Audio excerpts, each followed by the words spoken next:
थांब, स्क्रोल करू नकोस. कदाचित हा संदेश स्वामी आज तुलाच सांगत आहेत.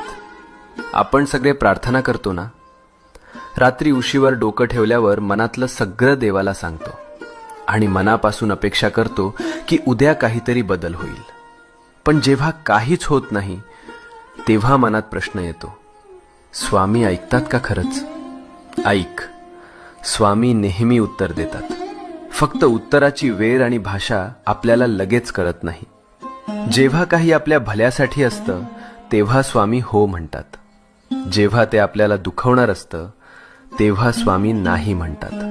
आणि जेव्हा आपल्याला अजून थोडं मजबूत व्हायचं असतं तेव्हा स्वामी शांतपणे म्हणतात, थांब, योग्य वेळी देतो. म्हणून हार मानू नको. तुझ्या प्रार्थनेचं उत्तर येतंय. फक्त थोडा विश्वास, थोडा धीर, मनात शांतपणे